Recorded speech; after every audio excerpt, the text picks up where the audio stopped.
Here we go, we're here. Hello, I'm Tara Brabazon. I'm the Dean of Graduate Research at Flinders University, and welcome to vlog 177, Authorship. Just about every second email or message I receive on Facebook or Twitter is about authorship. This is a weeping wound in international higher education, and we're going to talk about it today. One of the great problems that exists in the discussion of authorship is the culture of secrecy that enfolds it.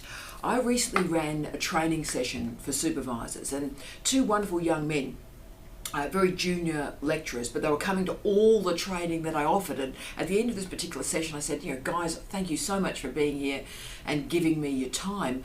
You seem to be coming to every single session I run.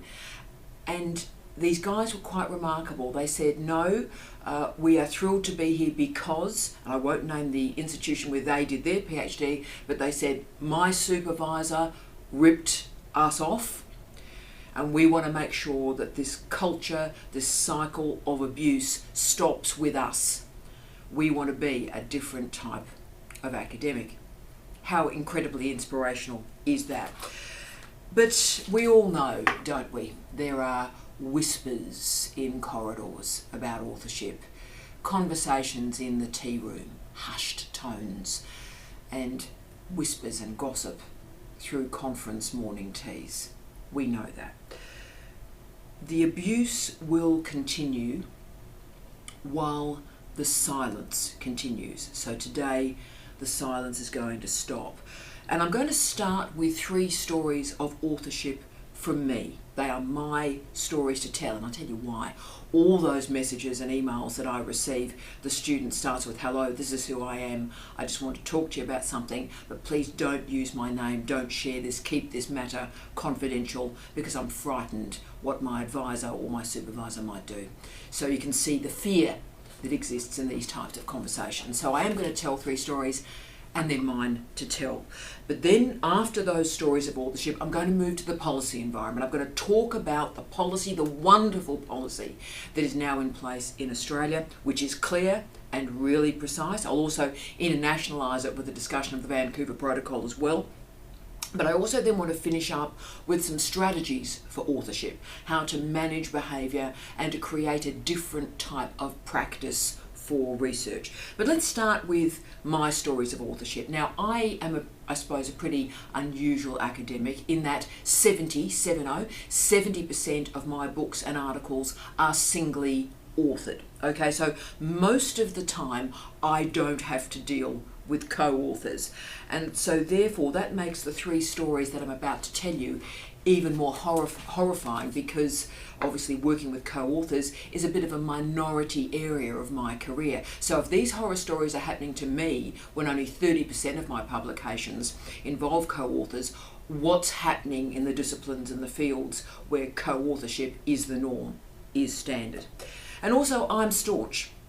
I'm really staunch about authorship, and I'm really staunch for my students' authorship and my colleagues as well.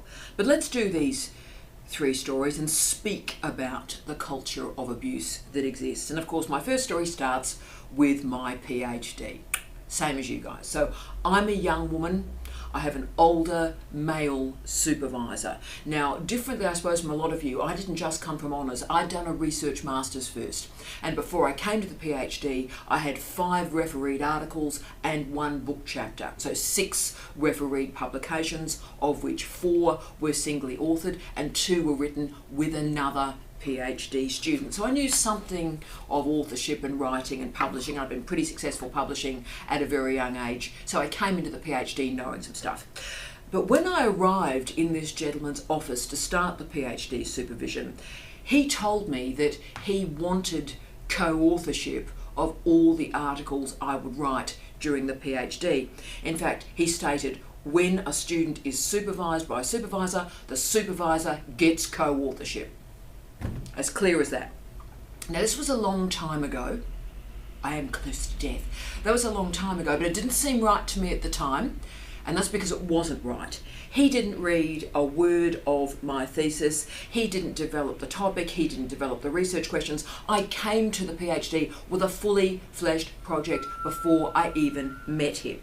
So I laughed at him. And I said no.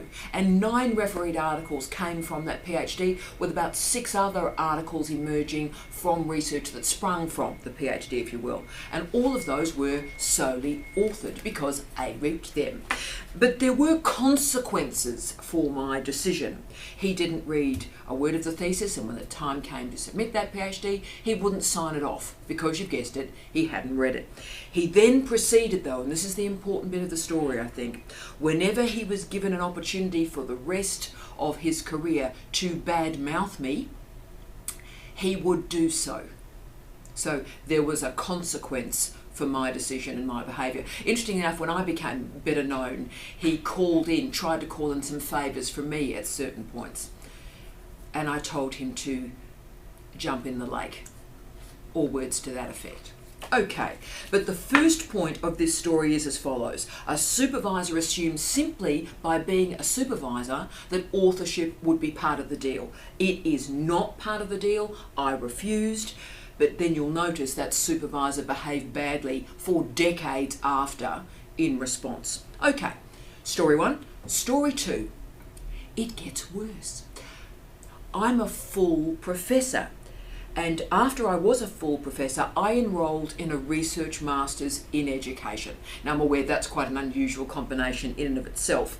But obviously, very experienced researcher, professor. So when the time came to write the master's dissertation of 50,000 words, I basically just wrote it.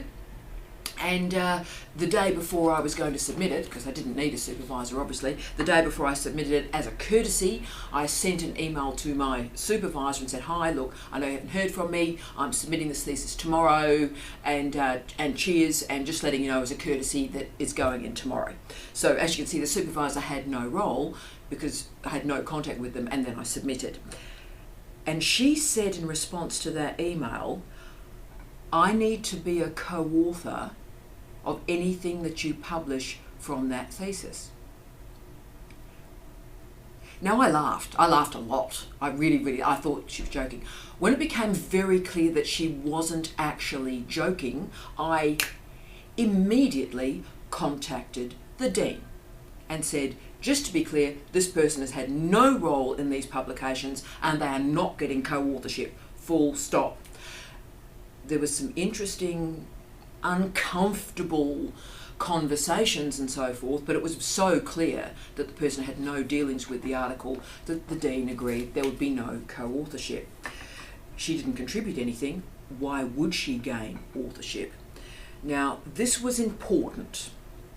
And as a professor, I knew it was important because this dissertation went on to be The University of Google, the book that really is my claim to fame, really. My career changed through this book.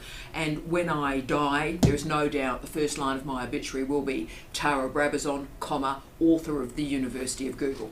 So I was aware in real time that this was a valuable book intellectually, valuable book financially, team, valuable book. Authorship matters. Okay, so I won. I claimed my authorship, as was my right. But the story doesn't end there, and this is where the dark truth I'm sharing with you today is going to turn a bit bent and twisted. So if you are going to be staunch on your authorship and you make people uncomfortable, they will lash out.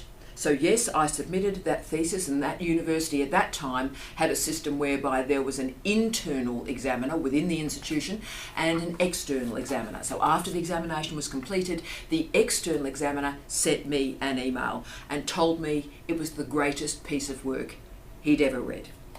What he didn't know, and I only found out later, was that he granted that master's a first-class honours. They gave it an honours ranking, so he granted a first-class honours. The internal examiner granted it a 3rd. The entire examination process took 18 months because the internal examiner, they had an arbitration protocol in place in that particular university. So the internal examiner tried to convince the external examiner that actually it was a poor thesis. Thankfully, the external examiner was a very, very senior man, knew his stuff, very famous, tremendous, and he held firm. And he also let me know what was going on through the process. So what actually ended up happening, because the external examiner was that staunch, is they ended up appointing a second external examiner who granted it a first-class honours grading. And I ended up with the Dean's Award for the best thesis. So this is what happens when you rock the boat. You embarrass people about authorship, you confront them with difficult truths, the system does bite back. And remember, I was a full professor in a university when this stuff was going on. So yes, I seem very staunch and I fight for my authorship rights, and yes I do, but my final story that I'm going to share with you today shows you that yes, even with my staunch stance, I did crumble. Okay, I was a full professor again in the British RAE system, so the Research Assessment Exercise, and I was in the first 6 months, so my probation period of this chair. In the RAE, the best 4 articles are summoned and entered by an individual during a particular period. So I had about 52 publications during that period, so I was picking the best 4. My best 4 ended up being 2 singly authored books, and 2 singly authored refereed articles. So I had a choice and I could really pick the cream of some pretty good publications. So it was all going well. But during the 6 months period, I was brought into a Pro-Vice Chancellor's office, and he said to me that he needed a 4th article for the RAE.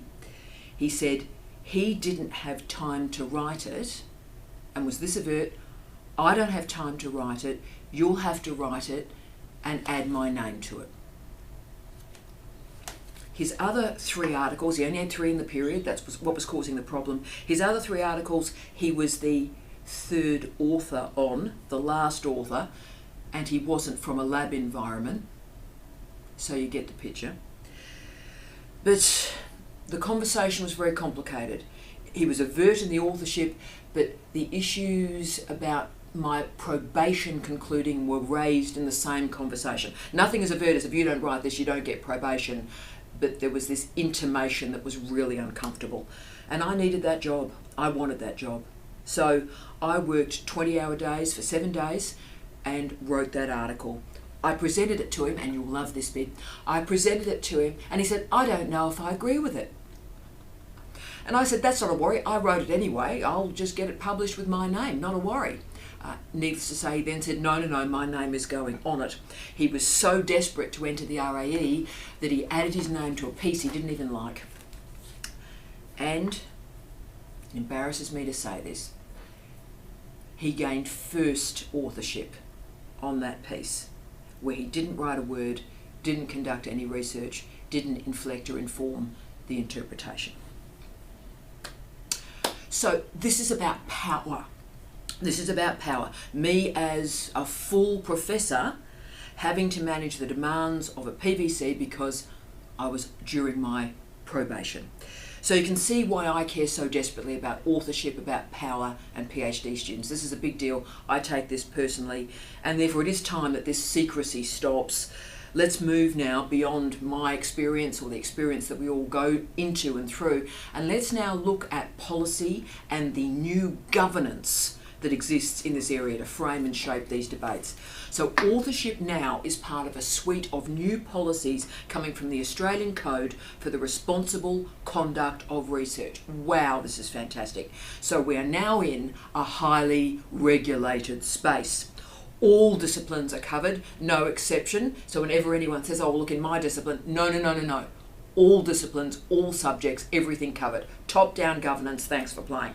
So in the Australian Code for the Responsible Conduct of Research, Principle 4 is the most important. Quote, fairness in the treatment of others. end of quote, and researchers must, quote, give credit, including authorship, where appropriate, to those who have contributed to the research, end of quote. So you'll notice the phrase, where appropriate. Let's dig into the policy. When is it appropriate?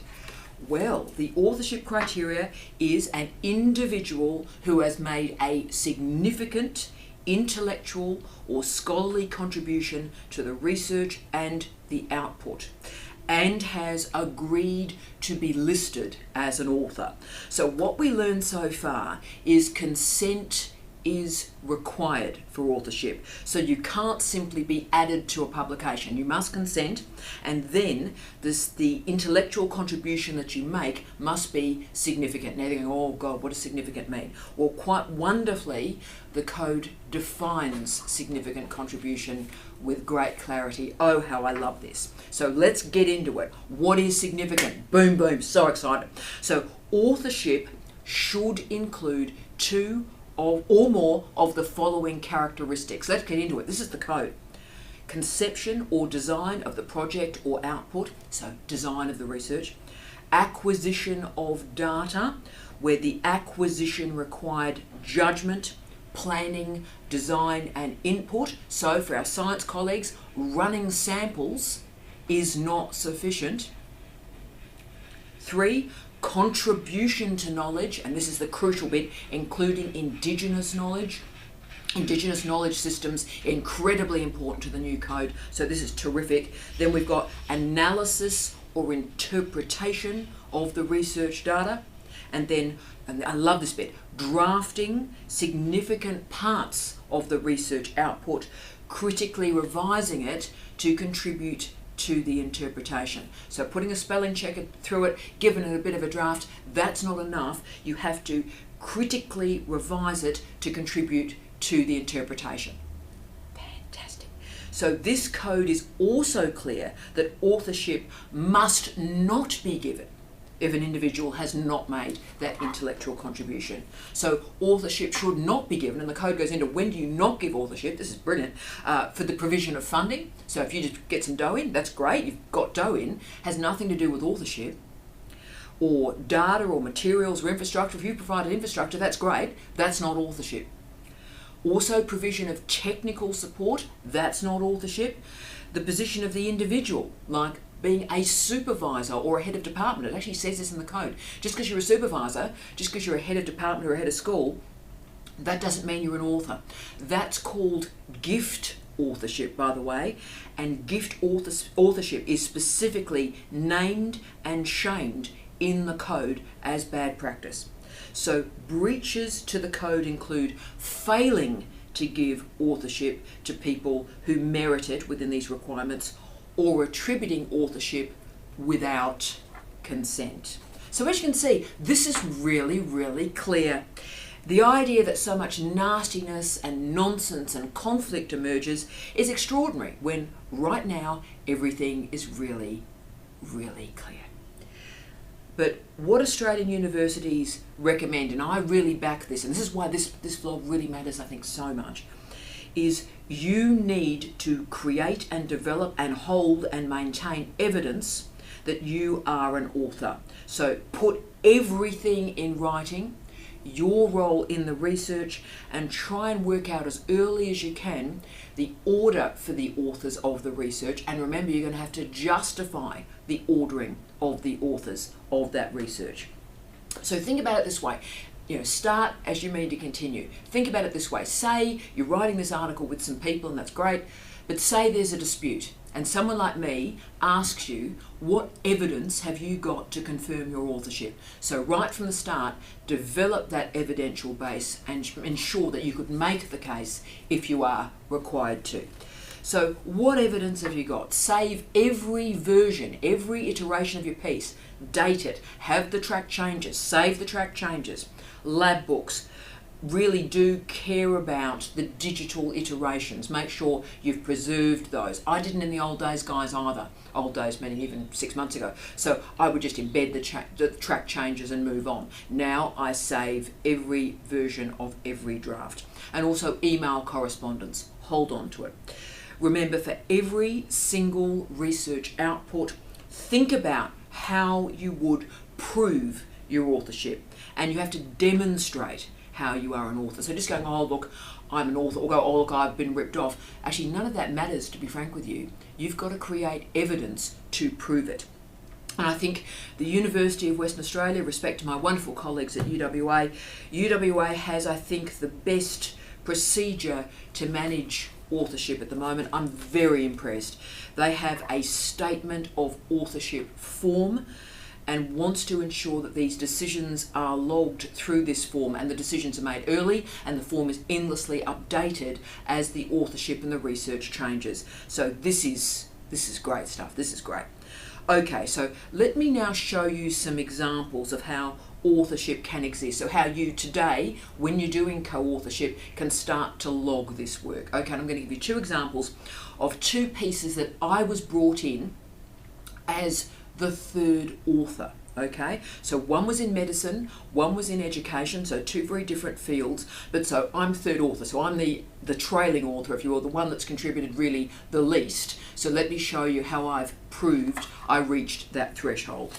And they're interesting cases, these two, because I was brought in after a substantive piece was already in place. So therefore, how did I make a contribution, and how did I prove I'd made a contribution through authorship? So one piece, wonderful piece, was exploring first year medical curriculum. So dealing with a medical degree and how information literacy, particularly medical information literacy, is taught to students in first year. So really great project.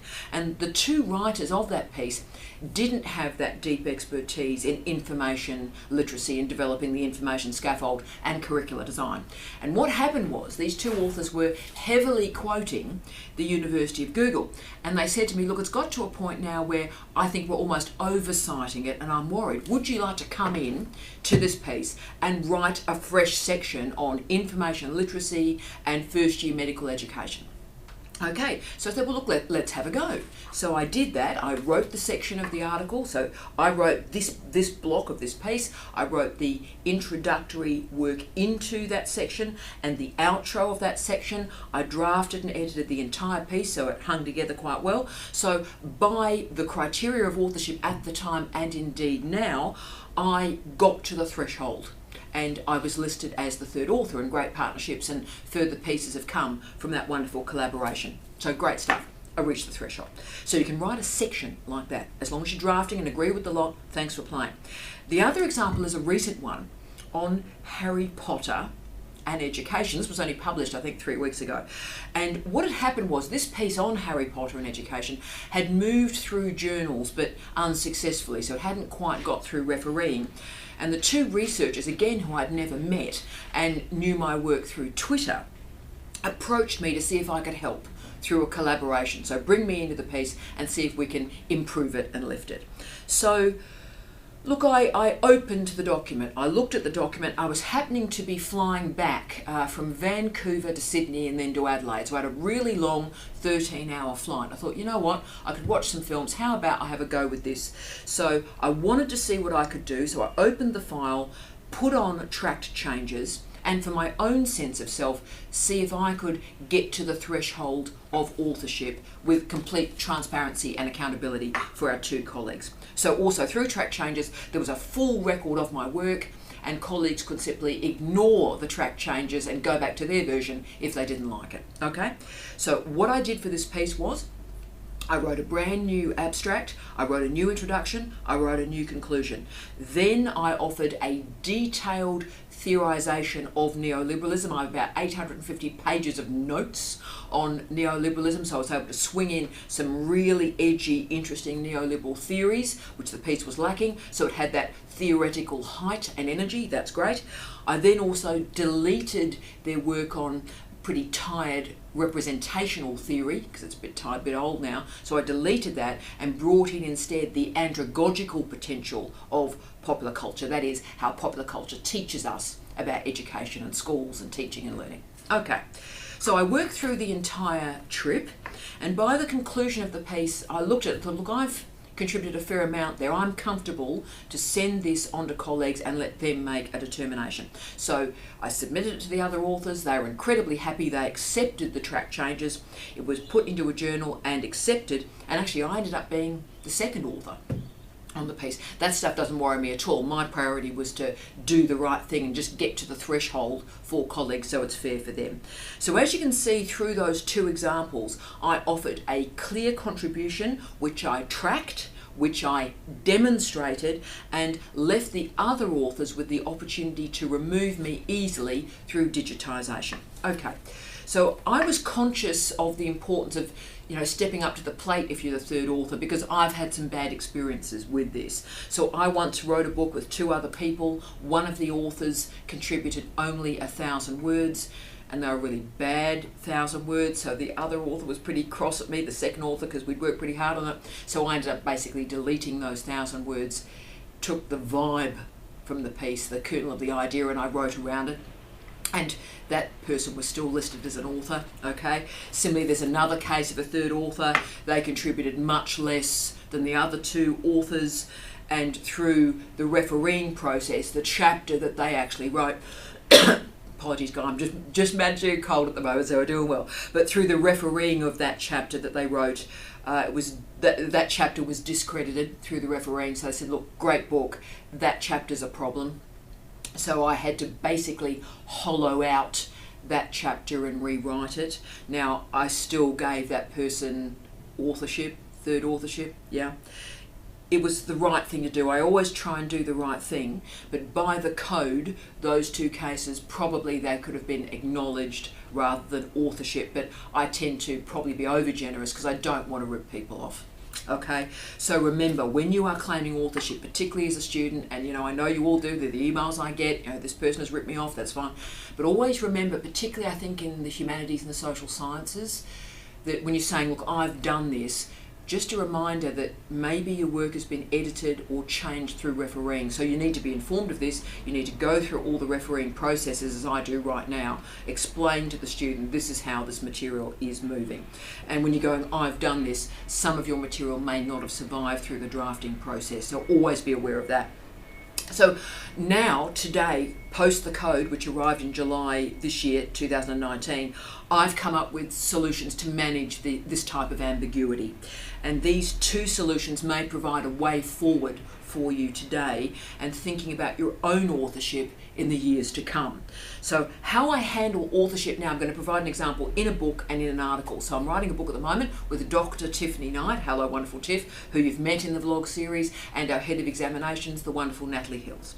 So we're writing a book together. We've nearly finished it, actually. It should be out in the next 3 or 4 months, but we've each written sections, chapters of it. In fact, really, I've written basically the first third, then Tiff, then our Natalie. So what's happened is in those chapters, we've listed the chapter title, but then the author, the substantive author. So I've knitted all the sections together. We've all drafted it and edited it, so we agree with what we're saying as a family, but the authorship is really clear in this book, specified in the section. So that's a way, if you've got a book and you want to make sure everybody's getting credit correctly, that's one way to do it, and it's worked really well.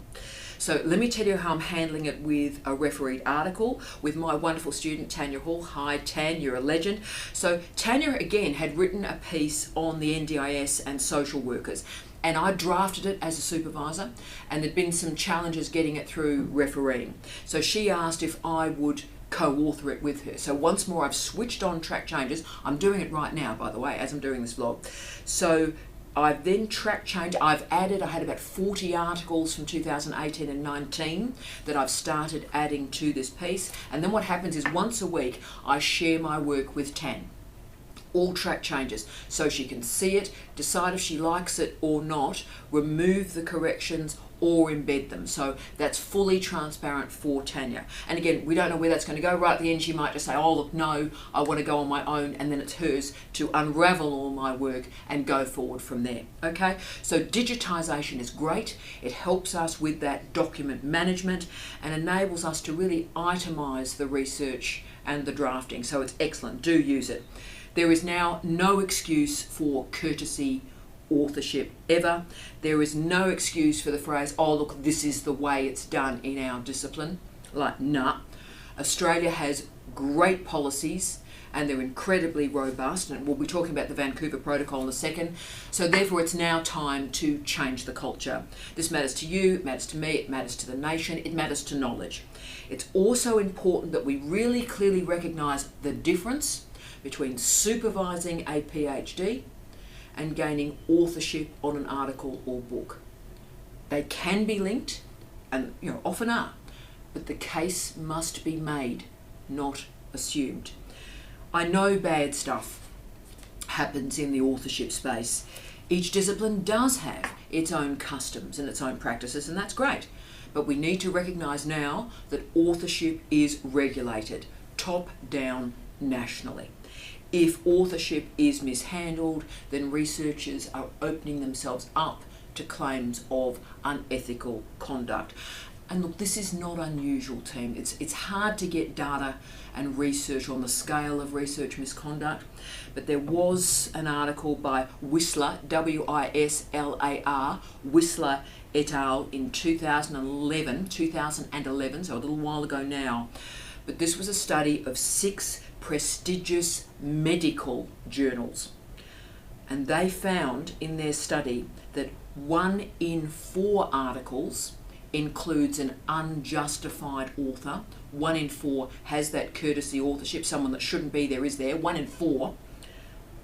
And 1 in 10 articles did not include an author that should have been included. 1 in 10. Authorship matters because it holds a scholarly importance, but also social and financial power. It is tethered to responsibility and accountability. And increasingly journals, and I love this, increasingly journals are wanting detailed and clear publishing information about the contribution of every single person listed in that article. And I am completely in favour of that. That is excellent. I want all parties to sign a percentage. I know it's all arbitrary, but still, sign a percentage. Research design, what have you done? Who did what? Interpretation of that data set. Writing and editing. Tell me about who's done what. Love that.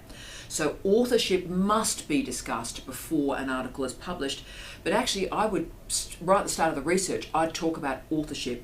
And I always say to our wonderful PhD students, right at the start, before you even think, I'm going to have this person as a supervisor, first conversation is, how are we going to manage authorship? Let's talk about it. So students know a supervisor or an advisor's expectation, and they therefore, if they're unhappy with the supervisor's advisor's expectations, they can approach another supervisor right at the start. So I want to finish off by internationalising this. We've got wonderful international viewers of this vlog. Hi guys. And a lot of our students in Australia will end up working around the world. And so therefore I just want to internationalise it by talking about the Vancouver Protocol, the VP. This commenced with a group of editors of medical journals in Vancouver in 1978, and they became the International Committee of Medical Journal Editors. Okay, so authorship in the Vancouver Protocol is determined for sufficient public accountability to take that public accountability for the content. So you know enough of what's going on here that if that research is questioned in any form, you take public responsibility for what's in that piece, right? So it requires, and you'll notice the similarity to the Australian Code, substantial contribution to design and conception, analysis, interpretation of data, drafting the article, and I love this, revising it critically for intellectual content. So it's not just giving it a draft, putting a spelling checker through it, revising it for intellectual content, lovely, and final approval of the published version. So if contributors don't meet this criteria, then they simply should not be listed as authors. They can have seen to have some contribution in the acknowledgements. Most journals now have that very nice acknowledgement component where if someone's done something to help the piece, they can go in there rather than authors. So the VP recommends that footnotes be included to explain the ordering of the authors. Now again, I love that. So this is the way they've been listed. Why? Explain it to me. Vancouver Protocol, rock and roll. So as you can see, this is just not simply humanities versus science. That's actually not about this story at all. For example, mathematics in particular uses the Hardy-Littlewood rule, which I really love. I mean, maths, much respect to all our wonderful maths guys. You are the wizards of our university, our maths colleagues. But those guys in those pieces, of course, list the authors alphabetically. Classic maths, good idea. And all are equal rather than first author dominating. Look, probably that's going to have to change too. So yes, list them alphabetically. That's what happens in the discipline. But there's going to probably have to be more data there about explaining what each person has done. So the challenge we have in higher degrees, in PhDs and research masters, is that the leader of the project often determines the order of the authors. So that means younger researchers, early career researchers, PhD students tend to be disempowered in this environment. So let me finish with one final story today. And this happened within the first year of my arrival at Flinders. A great student, wonderful student of mine, Glory, had just submitted her PhD. It was under examination and she was sitting right there and we're going, this is great. And she said to me, what's next? And I said, well, this is clearly a book, Glory. This is the easiest book you'll ever see. Just do a find, replace. Find PhD, replace with book, thanks for playing, straight through. And Glory said to me, do you want to co-author it with me? And I said to Glory, got quite emotional as I am now, I said to Glory, it's your work. I'll help you with anything. I'll give it a draft. Again, I'll help you with the book proposal, but it's your work. And then I took a breath and I leaned forward and I said to Glory, never, ever do that again. Never rely on the goodwill of somebody to say, no, I don't want authorship. Never give somebody that chance. It's your work. It is your work. And I ended up, I think, writing the foreword of the piece, and that was great. So we all, as supervisors, you as students, all of us have to respect the rights and the responsibilities of our students. We write, the whole point about why we write, why this matters, why it matters so much. We write to connect our research with the past, the colleagues that have brought us here, and to arch forward to the future of research. That's why we do what we do. Research can and must create profound intellectual generosity, but I know it also summons jealousy and cruelty and abuse and indeed theft. But the culture is changing. We are now in a highly regulated and governed environment. We must change. Business as usual, this is how it's always been done in the discipline. That stuff's gone. It's gone. We need to now create the change. And indeed, we need to be the change that we want to see. I wish you love, light and peace. Tia.